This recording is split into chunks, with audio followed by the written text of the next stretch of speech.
Assalamualaikum warahmatullahi wabarakatuh. Berjumpa lagi dengan Mimin.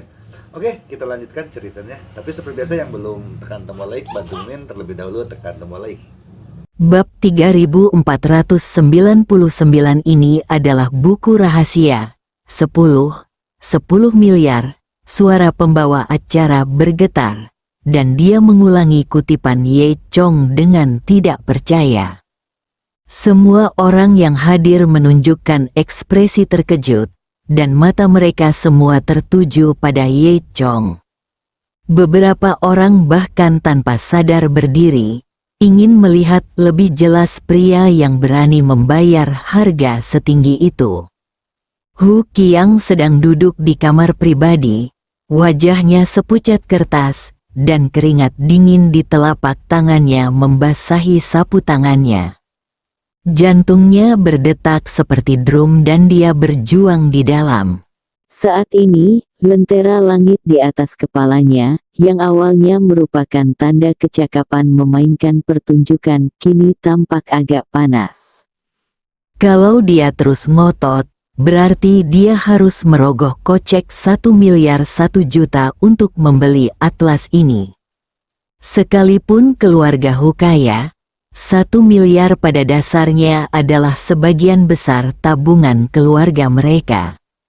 Jika ayahnya tahu, dia akan menggunakan seluruh kekayaannya untuk membeli atlas. Mengapa tidak memukulinya sampai mati? Namun jika menyerah berarti lampion tersebut akan meledak yang merupakan kegagalan penerangan Sky Lampion. Maka Hu Qiang akan selalu menjadi bahan tertawaan Mo Jincheng dan dipakukan pada tiang rasa malu. Suasana di tempat tersebut juga sangat mencekam. Mata semua orang bolak-balik antara Hu Qiang dan Ye Chong, menunggu jawaban Hu Qiang. Tuan Hu, pembawa acara mengingatkan Hu Qiang. Hu Qiang menunduk dan mengertakkan gigi, tapi tidak bisa berkata-kata. Pertama kali dalam 1 miliar. Tuan rumah tidak punya pilihan selain melanjutkan. 1 miliar untuk kedua kalinya.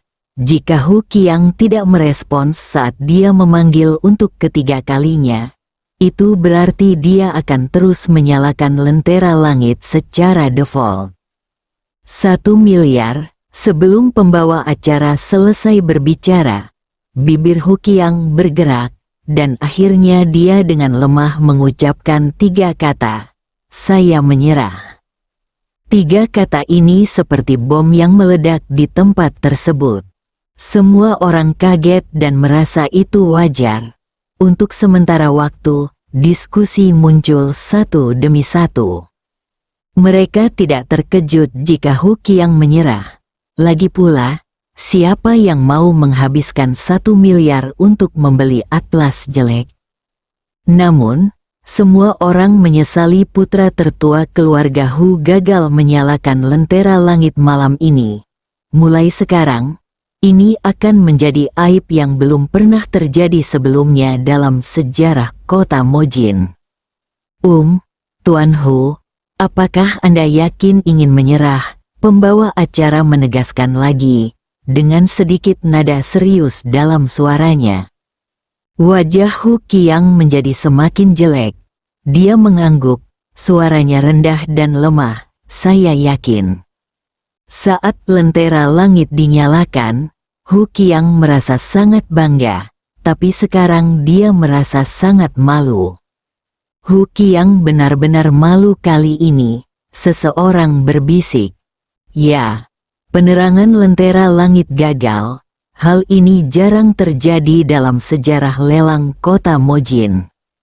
Saya tidak tahu apa yang akan dipikirkan keluarga Hu. Tidak peduli apapun, status keluarga Hu di Mo Jincheng pasti anjlok."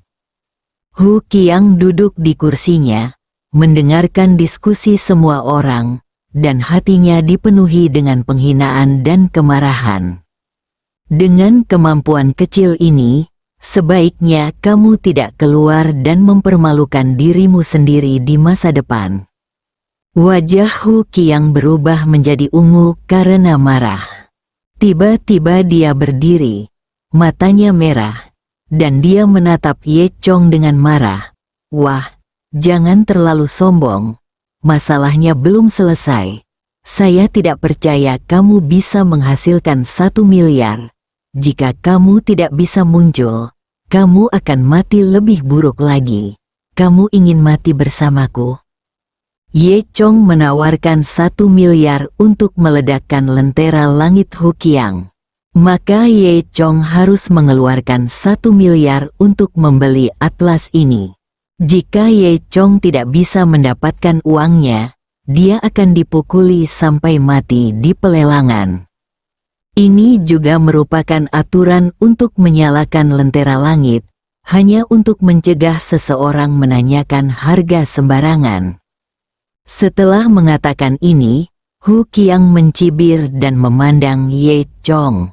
Dia tidak percaya Ye Chong tampak seperti seseorang yang bisa menghabiskan 1 miliar.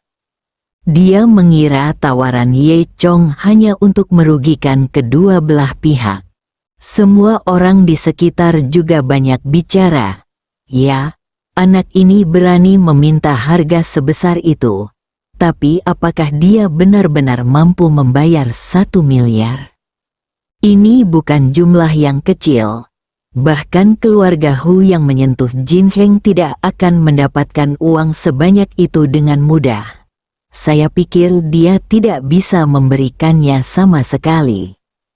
Menurutku orang ini menanyakan harga asal-asalan. Dia pasti akan dihukum dengan pelelangan, haha. Yu Xinlan berdiri di samping, ekspresinya sangat tenang.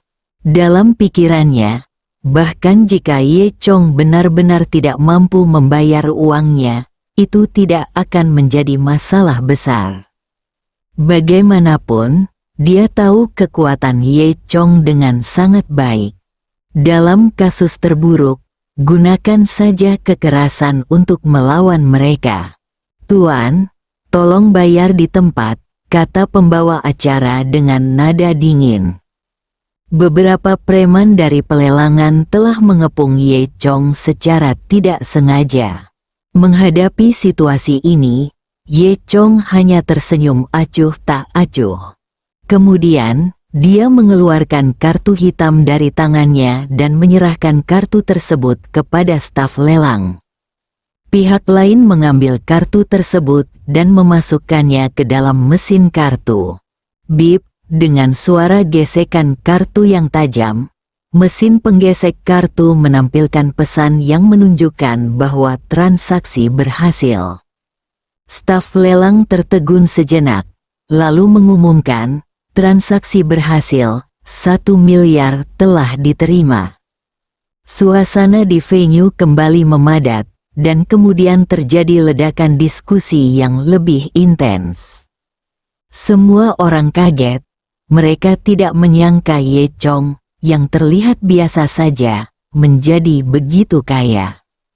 Ya Tuhan, anak ini, bukan pria ini, yang benar-benar membayar 1 miliar.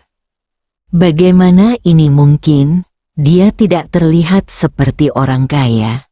Mungkin dia hanya bersikap low profile, dia sangat hebat. Tuan, selamat mendapatkan atlas ini. Tuan rumah memberi selamat kepada Ye Chong dan sikapnya menjadi sangat hormat. Wajah Hu Qiang menjadi sangat jelek. Dia awalnya mengira Ye Chong akan membodohi dirinya sendiri karena dia tidak mampu membelinya. Tapi dia tidak menyangka bahwa dia akan dikalahkan sepenuhnya. Dia merasa terhina dan marah tidak seperti sebelumnya. Namun, Hu Qiang tidak menyerah. Dia mencibir dan terus mengejek Ye Chong.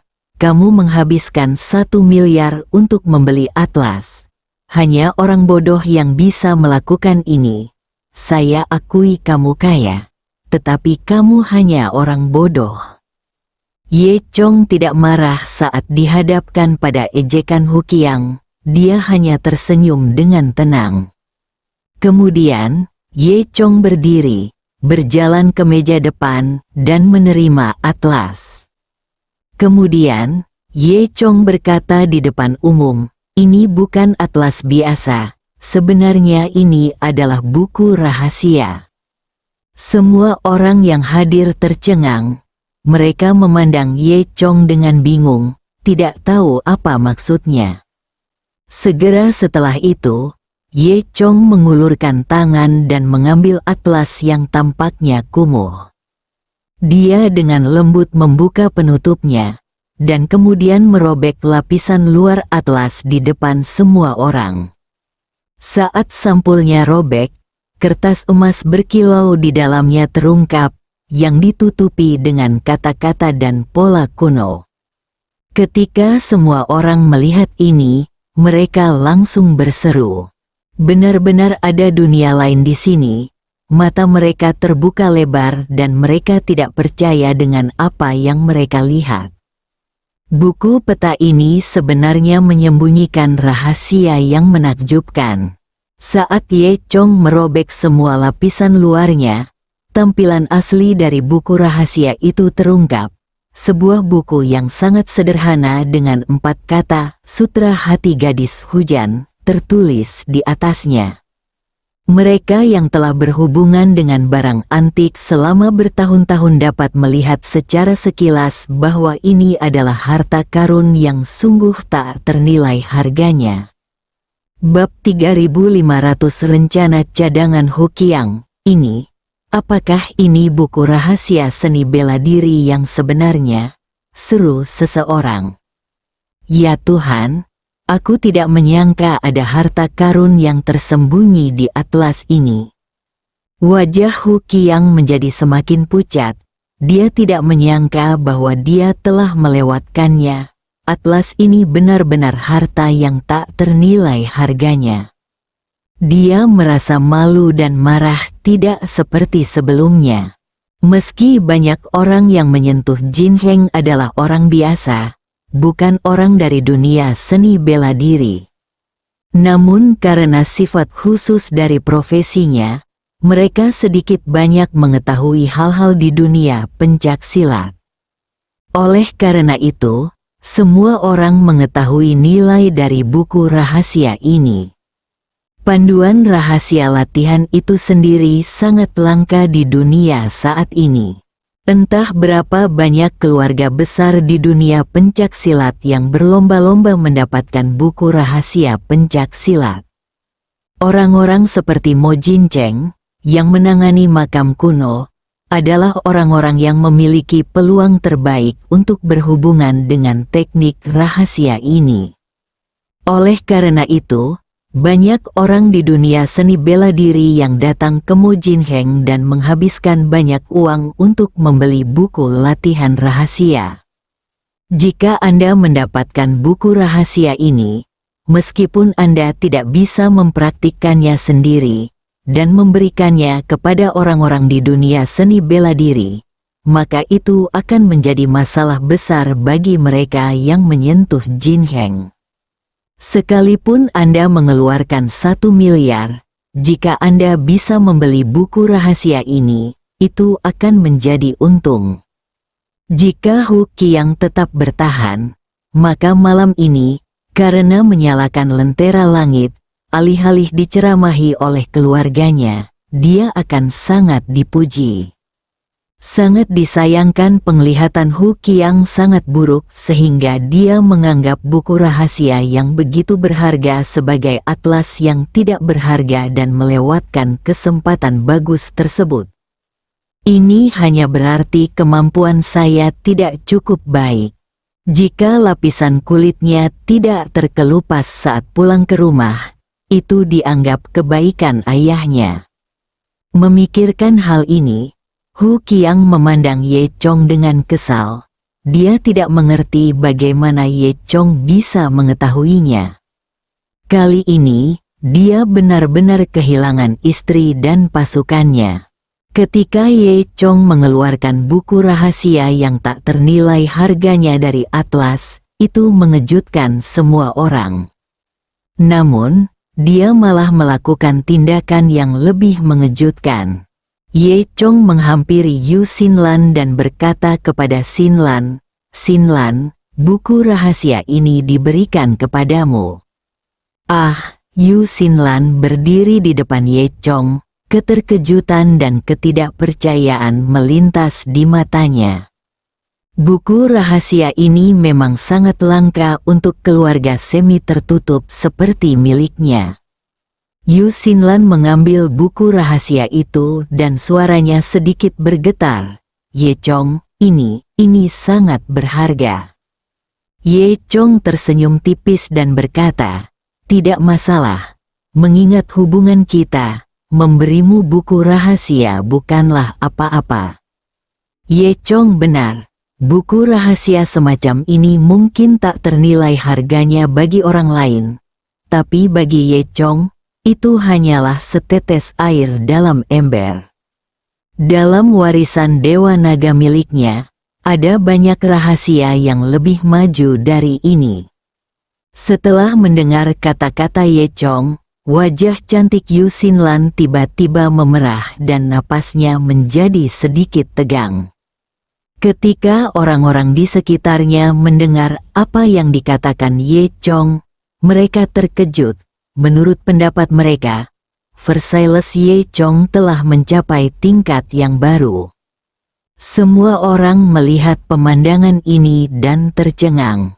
Mereka tahu nilai dari buku rahasia ini, belum lagi, membelinya seharga 1 miliar yuan bukanlah jumlah uang yang kecil.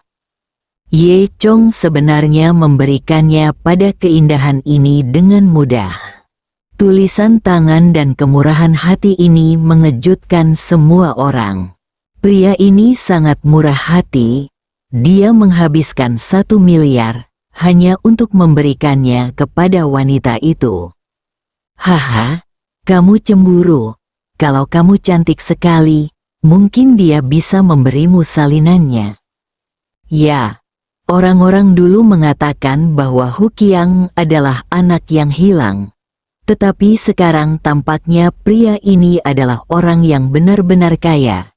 Dibandingkan dengan dia, Hu Qiang sebenarnya bukan apa-apa.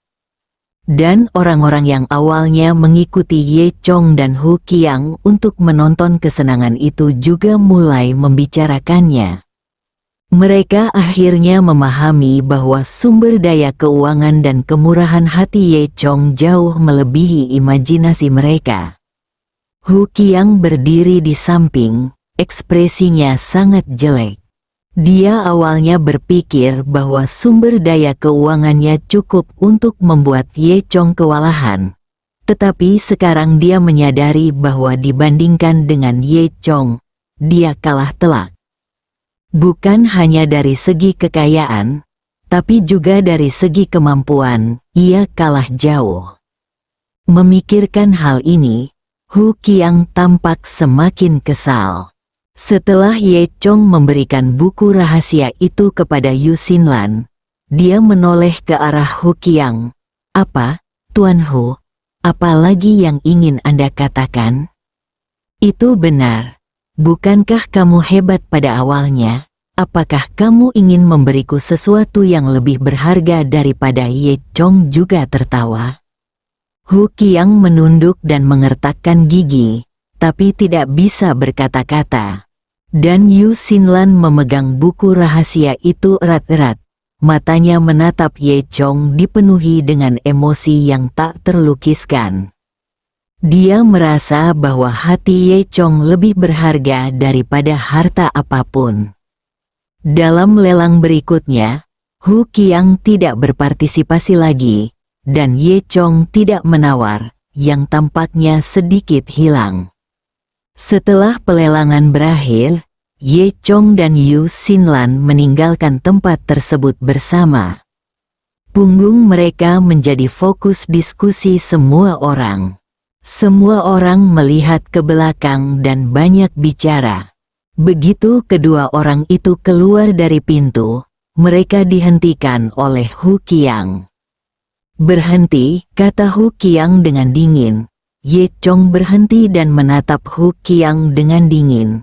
Dengan sedikit nada menghina, Hu Qiang, apa lagi yang ingin kamu lakukan? Jejak keganasan melintas di wajah Hu Qiang, dan dia mengertakkan gigi dan berkata, "Jangan berpikir kamu bisa pergi begitu saja hanya karena kamu memenangkanku di pelelangan. Tidak mudah untuk pergi." Ye Chong dan Yu Xinlan saling memandang, dan keduanya diam-diam menertawakan ketidaktahuan Hu Qiang. Ternyata setelah Hu Qiang frustrasi di pelelangan, dia tidak mau menyerah. Sebaliknya, dia diam-diam memanggil anak buahnya untuk menangani Ye Chong dan Yu Xinlan. Saat Hu Qiang berbicara, sekelompok gangster bersenjatakan pisau dan pipa baja muncul dari kegelapan dan mengepung Ye Chong dan Yu Xinlan.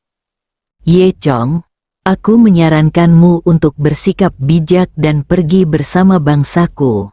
Hu Qiang mencibir, dengan sedikit kelicikan muncul di matanya. Ye Chong tersenyum, faktanya, dia tidak mau mengambil tindakan di sini. Lagi pula, masih banyak orang di depan pintu pelelangan.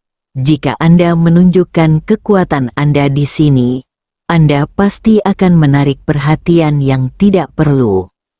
Jadi, Ye Chong mengangguk dengan sangat kooperatif. "Oke, aku akan pergi bersamamu." Yu Xinlan mengikuti Ye Chong tanpa menganggapnya serius sama sekali. Lagi pula, aku bisa menghadapi antek-antek kecil ini, apalagi Ye Chong. Kemudian, keduanya dibawa secara paksa oleh Hu Qiang dan anak buahnya di depan umum. Saat semua orang melihat pemandangan ini, mereka semua menghela nafas. Sepertinya kedua orang ini sedang dalam masalah. Ya, hanya berpura-pura keren di pelelangan dan meninggalkan pelelangan, kekuatan keluarga Hu masih besar. Semua orang membicarakannya. Kemudian, Ye Chong dan Yu Xinlan mengikuti semua orang ke jalan terpencil di belakang tempat pelelangan. Jalan setapak ini dalam dan sempit, dengan tembok tinggi di kedua sisinya, dan lampu jalan redup yang memancarkan bintik-bintik cahaya dan bayangan. Pasukan Hu Qiang mengepung Ye Chong dan Yu Xinlan, masing-masing dengan ekspresi galak di wajah mereka, dan senjata di tangan mereka bersinar dingin di malam hari. Hu Qiang berdiri di depan orang banyak, dengan senyum bangga di wajahnya. "Haha, kamu tidak menyangka hari ini, kan? Saya ingin melihat betapa sombongnya kamu kali ini." Bersambung.